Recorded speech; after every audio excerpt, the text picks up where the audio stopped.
రైతు సోదరులకి నమస్తే. నా పేరు వెంకటరాముడు, సాదర్ల గ్రామం, ఇటికేల మండలం, మీ జోగులాం గద్వాల జిల్లా. నేను వారధి అగ్రిటెక్ వాళ్ళది టాజ్లాక్ అనే మంది అయితే వాడినా. ఇది సేను ఇది కొట్టకముందు మ్యాక్సిమం అయితే చిన్నగా ఉండే అనమాట. కొట్టిన తర్వాత నీట్గా ఎటువంటి దోమ కానీ ఈ విధంగా ఉండేదా గ్రోత్గా ఈ విధంగా ఉండేది. ఇప్పుడు ఇటు వచ్చింది అనమాట. నీట్గా ఎటువంటి దోమ కానీ పురుగు కానీ పెయిన్ బంక అటువంటివి ఏం లేవు. సేన్ అయితే ఎక్సలెంట్ న్యాచురల్ గ్రోత్. అంటే కొంతమంది బయోలు అనుకుంటారు, దీన్ని బయోలకు కూడా పనిచేయలేదు అనమాట. నీట్గా కంపెనీ మంది కొట్టినట్టు వచ్చింది. మంది అయితే ఎక్సలెంట్ న్యాచురల్ గ్రోత్.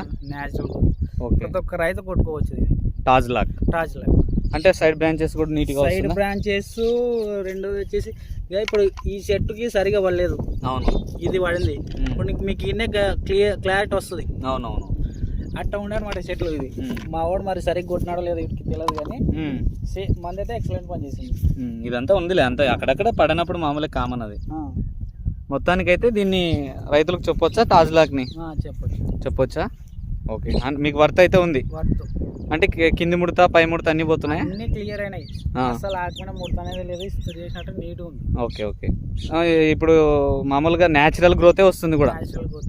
అంటే కొంతమంది బయలు కొడితే పచ్చగా ఆకులు. అవును, మీరు చూసినా అవును అర్థమవుతుంది. లీనే కనిపిస్తుంది కదా, బ్లాక్ గా న్యాచురల్ గా కనిపిస్తుంది. ఎంత ఎకరాకి ఎంత కాస్ట్ అది? ఇది 800. ఎకరానికి 800 పెట్టి కొన్నారు. Okay okay. టాజ్లాక్. ఓకే, ఎక్కడ తెలుసుకున్నారు మీరు దాన్ని టాజ్లాక్ని? ఇది బుచ్నాయక్ అని చెప్పినాడు, ఇది ఆయననే పంపిస్తున్నాడు. బుచ్నాయక్. ఓకే ఓకే, థ్యాంక్ యూ అన్న.